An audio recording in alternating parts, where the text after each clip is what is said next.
Hello, hosts and travelers. Welcome to the podcast, Hosting Your Home. Each day around the world, millions of guests stay in other people's homes using the Airbnb platform.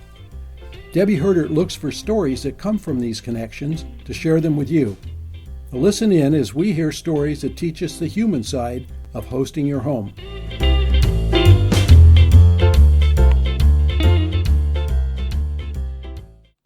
Hi, I'm Debbie, and welcome to another episode of Hosting Your Home. Today's interview is with Charity and Maylene Kuahiwanui. The Airbnb podcast that we're offering here is meant to highlight stories about ordinary people living extraordinary lives, and Charity and Maylene are certainly exceptional people. Entrepreneurs at heart, these two have successful Airbnb listings in their home and have established a thriving business in service of other Airbnb hosts in our community. They were kind enough to take over my listings when Rob and I went to Paris last year, so we could leave without worrying about what was going on at home. Unfortunately, we were there during the terrorist attacks in Paris, so we had worries of another kind, but we certainly didn't worry about what was happening at home. Our conversation today takes place in the Chapel Pub, which is one of McMinimum's 50-plus pub locations that are mainly located in historic buildings in Portland and in the outlying areas. This one was the little Chapel of Chimes in days gone by and is now beautifully preserved and serve really good microbrews. The downside of this recording is that it might be a little noisy, so bear with us. I hope you enjoy. Bye. Hey, we're here talking with Charity and Maylene Kuahiwanui. Perfect. Yay! Oh, that Very was good. good. And I'm really excited to talk with you because you guys are so interesting with both your hosting experiences and your listing management. Welcome, and thank you for being here to talk with us. Oh, we're so excited to get to talk with you. Charity and Maylene, how did you get into Airbnb hosting? Well, funny you should ask. The first time we ever heard of Airbnb, we were we were renting a condo from a nice lady who worked with micro enterprise in Portland. And we went to a meeting with her and just happened to mention that we were looking for a new place to rent. She said, "Oh, I have this condo. It's a small place. I was thinking about putting it on Airbnb." Convinced her not to. Basically, and instead to rent it to us because we liked the neighborhood and we knew that it was what we wanted. She agreed, and we lived there for about a year. When we were about to take our first trip using Airbnb as a user, our whole family was, being 9 members, were all converging on Hong Kong. And as a result, we didn't want to rent multiple hotel rooms. We wanted to have the family stay together and have the experience of waking up together and going to sleep together and kind of that whole thing. So we decided to go with Airbnb instead of renting hotel rooms and tried that for the first time. Well, the day before our flight to Hong Kong, we got a call from our landlord that the condo that we were in was being short sold and that we were going to have 60 days to find a new place to live. Got on the plane kind of fretting or thinking about this idea of being unable homeless. to find a place to live, when we got back, basically, and a little bit, concerned about that. So we got back, started immediately looking for a rental in the Portland rental market, and this was 2012, the kind of fall of 2012. Rental market was heating up. We couldn't get any calls back. People were just asking us to put our name in a bucket, and one day it might be drawn. We were showing up to places, and they were saying, "Oh, it just got rented 10 minutes ago." It was just really a frustrating experience. And so while we had the credit score and full-time income, because Maylene... And the W-2. Maylene was working as a project manager for a web development company in Portland. So we decided to instead purchase a home. And so actually it was faster for us to go ahead and purchase the home and move in. About a few weeks before we were supposed to close, ironically, some of the apartment complexes were calling us to tell us that they could show us the apartments now. And we were like, well, I've actually looked at over 25 houses and I purchased one. It's really funny how that all happened. Yeah. So it kind of led us down this path. And what we ended up buying, as we approached buying now a property, we also thought about... We had a really good team. We had a really good mortgage broker and a really good realtor who both had experience being property owners and renting out on a short-term and long-term basis. So they knew what our goals were. They knew what we were looking for. We had a budget. We had a list of criteria that we wanted to meet as far as what we wanted in our new property, including having at least one space that we could rent on an Airbnb. And this was 2012. This is 2012. And that's amazing that real estate agents knew about Airbnb at that time. Or yeah, they had already been operating rentals. on... the people that we found had already been operating in the market for a little while. So we were very fortunate to find the right people. Yeah. So, long story short, we did see a lot of places, and the place that we found had not just one space, more than one space that we could rent out. When we moved in, we had a couple of roommates, and then we waited a couple of months, and then we put our first room on Airbnb as an experiment to see how that would work out. And this is a room in your home? This is a room in our home, right. Okay. And what we found pretty quickly after listing that one on Airbnb was that we really enjoyed the overall experience of being Airbnb hosts instead of being landlords. It's a very different perspective on things, and the experience that we were having inside our own home was just so much more better improved that it made sense for us to kind of expand that into other parts of the house. And your renters they had the kitchen available to them and laundry facilities? How did you work that? Sure. Everyone got to use the facilities. We worked out a schedule, and it generally worked out well. We had the space that we bought had a finished basement, and it actually didn't take very much to convert that over to a legal ADU. So we did that. So that was a whole separate apartment. And so that separate apartment had a mini kitchenette. And so that's a totally self-contained unit. We never run into the person in the apartment downstairs unless we both share the back door because our garage is out. And for a while, we offered them the laundry room. Yeah, we offered the laundry room. And then our roommate that was with us in the main house, he could use, the laundry, kitchen, and the laundry in the kitchen and all the things. It was his house So too. when you started with Airbnb, you had the bedroom in your home that you rented, and that was a shared space. And then shortly after that, you opened the apartment downstairs, and that was not a shared space. That's correct. That's correct. Yeah, and that's basically guests on the main floor now have access to our kitchen. And guests in the basement basically only have access to their space now. We did go through a period of time where we allowed access to the laundry room. We've since revoked that and essentially don't offer that service anymore at our property, mainly because of damage to our units that we were experiencing. The washing machine and dryer itself were getting...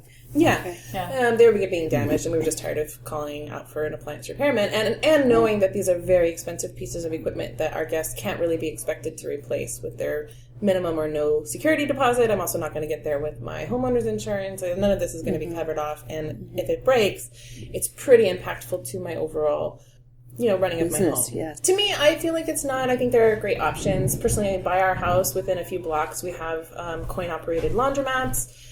And so that's a good option. There's also places that are springing up around Portland that offer really cool experiences doing laundry. Like I'll call them out. Spin Laundry Lounge offers Wi-Fi. They have food. They have espresso. They have beer, wine. There's lots of different. There's arcade games upstairs. And the Wi-Fi. I mean, quite frankly, you can get a lot of work done while you're waiting for your stuff to. So to me, it's not a hardship to ask them to go somewhere else. And also, we've talked about this recently, so that's kind of why we have some passion or thought behind it, is because when we traveled extensively in Europe and stayed in guest houses almost exclusively, it never really occurred to us to ask our hosts to use their laundry facility. We just always thought that the good thing to do when we got into town was to identify where the laundry facility was near the train station or near the departure place and kind of recognize that, identify it quickly, and know to bring our clothes back there. So it was we never ever thought to really use those. Right, or we would purposely, it's been a while and we haven't really spotted one in the towns we've going through, let's go stay at a hostel. So then we'd stay at a hostel so we can use their laundry facilities. It was just one of those, I think it's because we're more self-sufficient travelers. That's probably what it is. Yeah. Plus, you don't ask, don't get, so And a lot of, I'm sure as hosts, we experience that a lot. Our guests ask us for stuff, and, it's up to us if we're going to grant those wishes. Yeah, and we've just been pretty firm about that lately. It's even with our longer, we take a lot of longer term 30-day rentals. And even with them, I have to be pretty firm on it because it's just a liability that I see as too large to. So you will use your Airbnb as a 30-day plus rental as well? Oh, yeah. A 30-day only rental. Oh, 30-day only. Okay. Yeah. And having someone in your home like that, in your own private space, how's that working out for you? It has its pros and cons, as every living situation does. There's no perfect arrangement when you are sharing space with other people, whether it's on a short-term or a long-term basis. And I think there's pros and cons both ways. We enjoy having a steady personality in the house instead of having the stability. Stability. Yeah. Mm-hmm. Less direct oversight may be needed from us. And less churn, And less churn, less Sure, laundry, yeah. less all of the things, right?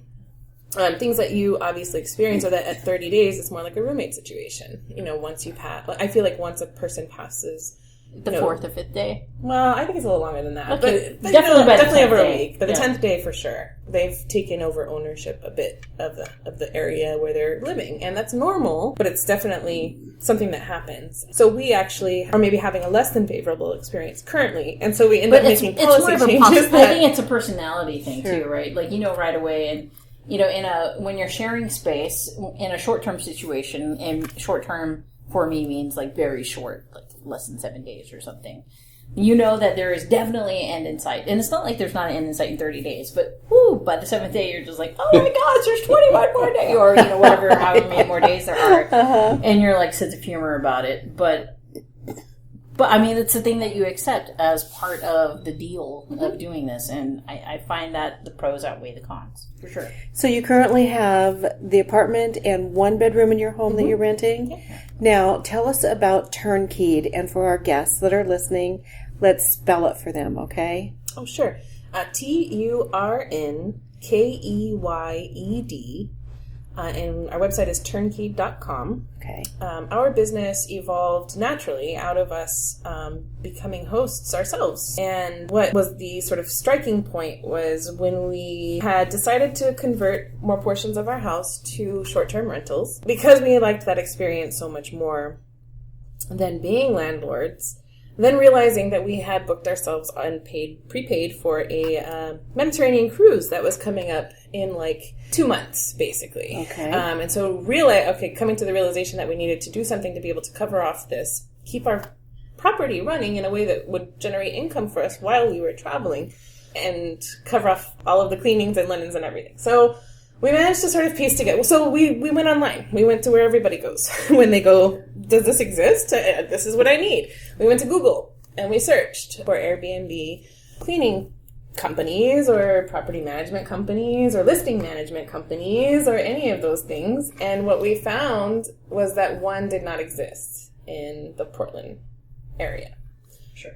But Maylene found some in San Francisco that were already operating. Sure. I found some article that was talking about these companies that were hanging onto the coattails of Airbnb. And, obviously the situation plus seeing that other people were doing it, even if they weren't doing it in our area, it gave us the idea, maybe this might be a good business opportunity. Mm-hmm. So to create something that you needed. Yeah, to create something that was needed in the Portland market.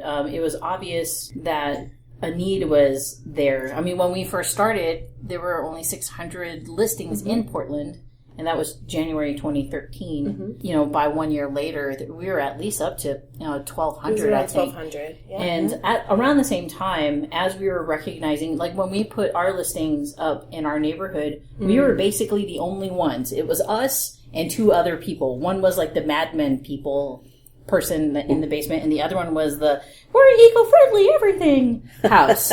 And so we recognized by the end of 2013 that there were a lot of people coming online. There was a lot more competition, and there was a lot more momentum. Yes, exactly. And instead of trying to fight our way to the bottom, we were like, let's diversify our revenue.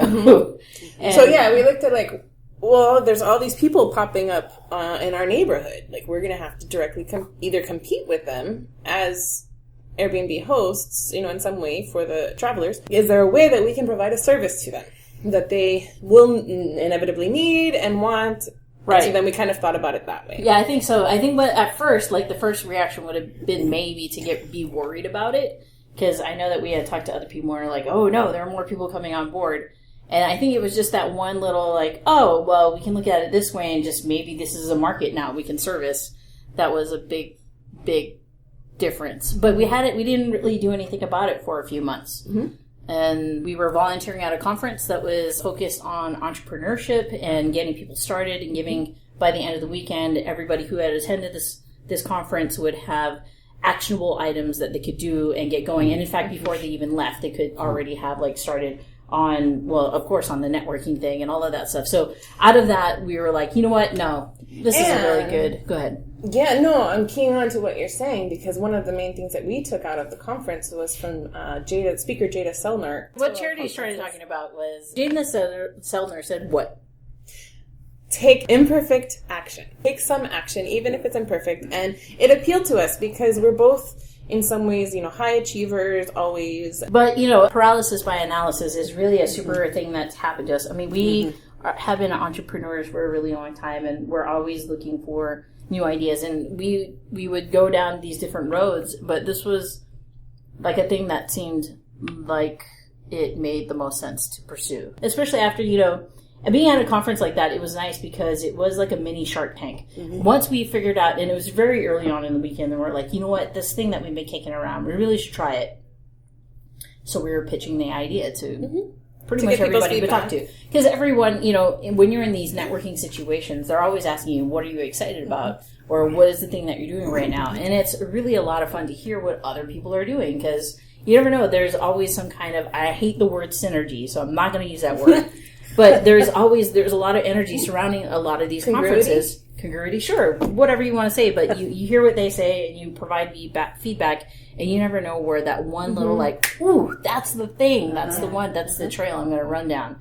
And so, I mean, that was a really good weekend to be there because it was like, oh no, we can totally do this. So then and then we had a friend who basically had a house in Southeast Portland. She took a job in Hollywood as a film and TV producer. Hollywood, California. California. Living the dream and really wanted to, but is in love with Portland and wanted to retain her beautiful home in the area. And so, and while being able to live part-time in both places.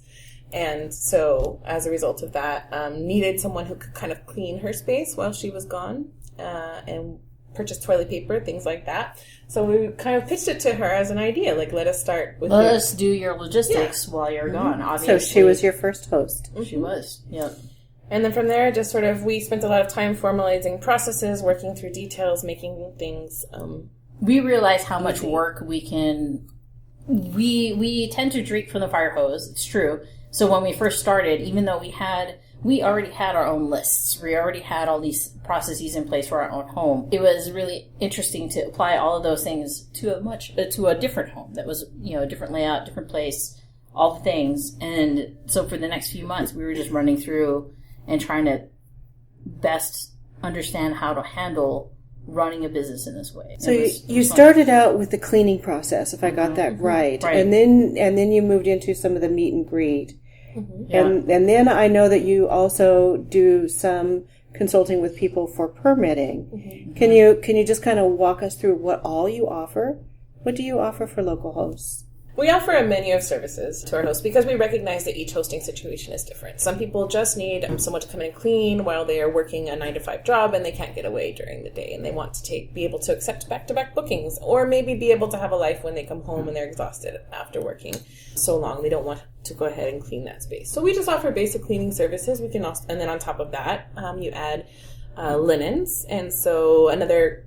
You supply the linens. Well, we don't supply the linens, but we will take your dirty linens off-site to our commercial laundry service, have them prepared, and then bring them back on-site as clean the next time we're cleaning the unit, so that the unit is always there with clean linens, right?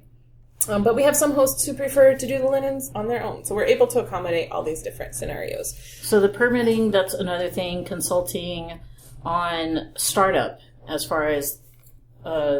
like what you need to get started, and insofar as actually doing the setup ourselves. So we'll take a very blank space and consult with the property owner, find out what the budget is, and go out and collect and curate all the things that would go in the space. Wow, so you do the design Yeah. of the space. Yes. Do you do the website as well? Do you do the listing? We Yes. do the listing. Yeah. And you take the pictures? Oh yes, we Oh hire my a goodness. professional. We hire a professional photographer. Okay. Yeah. We'll take the initial one, so when we first get into the space, just because the speed at which we can get it listed, it's so much better if we don't have to coordinate with the photographer at first. And some people, they don't care. They want the down and dirty pictures anyway. So you throw them up there just to get the listing going, and then we'll bring in the photographer. Well, and usually we wait a couple of hosting iterations before we call in a professional, because I feel that gives us the time needed to kind of tweak a space into the way that it needs to be, so that it is ready for the professional photographer at that time. A lot of times we'll get really friendly people in on the first time if they're the first guest,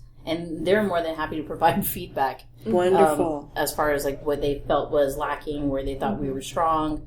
And then just the logistics of coming in and cleaning the space. Sometimes we'll find, well, it's better if we move this here. It's better if this is over here. And so we work all that out first, and then we'll bring the photographer in, because then it'll be in a better state.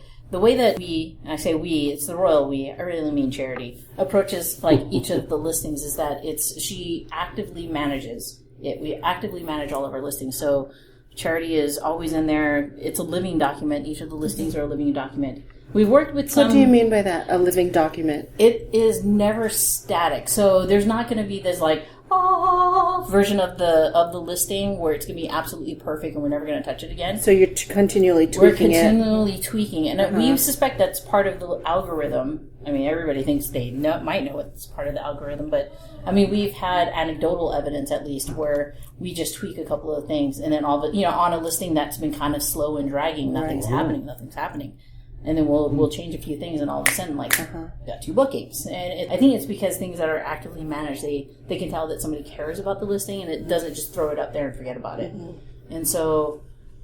So yeah, we develop the listing description, do all of the photo descriptions, take pictures of things that are interesting in the neighborhood, because we think that's also a big draw for people. Yes. We develop the guidebook that's inherent. Each individual listing has its own guidebook. We try to emphasize things that are micro-local to that specific listing, and as well as highlight the things that are just more the norm for tourists to go visit. And so the guidebook, that's online and in physical, right? Well, we generate 2 types. Thanks for clarifying. Yeah, we do complete the one in Airbnb, but what we had found from hosting ourselves is that people don't always access that once they're on the ground. And they're not really accessing the app as much as we might like them to be. And so we do create a physical copy of a guidebook that includes both things that are specific to that particular property and as well a more generic but things to do in Portland that might include a few more micro-local details, but in general is something that we include for everything. It gives an explanation, all of our tips and tricks about getting out to Multnomah Falls and fun little things to see along the way that are a little bit more interesting that you might find in a guidebook from a local.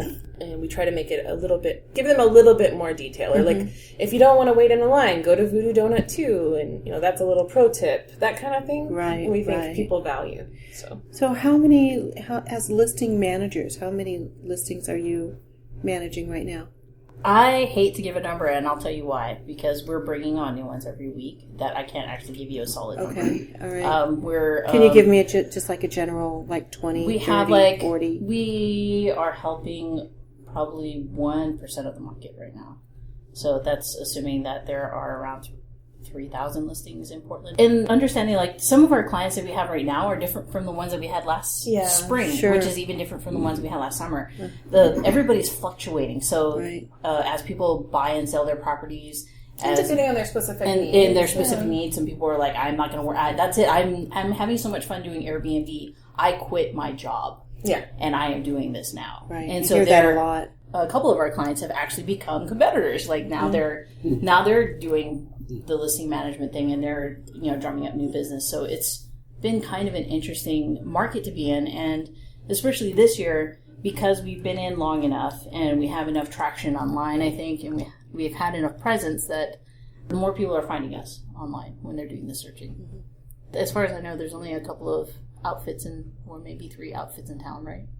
There's still several people who are operating similarly. It's great to know that there's plenty of business in the area for for all sure. of us. And And I think that's generally how we feel about it. As you have more and more people come on board in different neighborhoods, how do you must be getting quite an education on all the little micro neighborhoods in Portland, too, because it sounds like you're trying to, in your guidebook, make something unique specifically to that property or that area. Yes, every property we treat as its own animal. It gets its own checklist.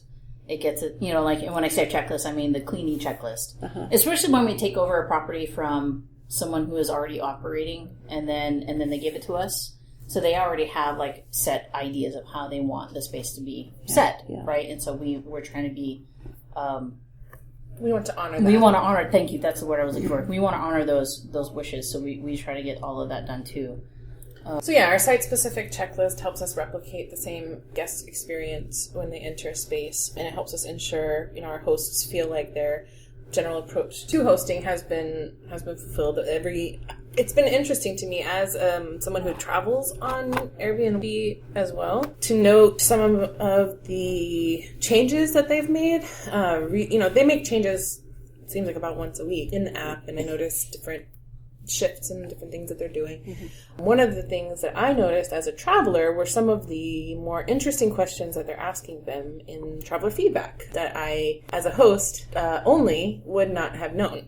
So, to that end, what I mean specifically that jumped out to me when I completed my review of my last travel on Airbnb was how, quote-unquote, authentic the welcome that the guest received when they arrived at your property actually was. And I thought, well, authentic, that's a really interesting take on things. And so is they're digging into these different aspects of the hosting and travel experience that I think that hosts that aren't necessarily aware of.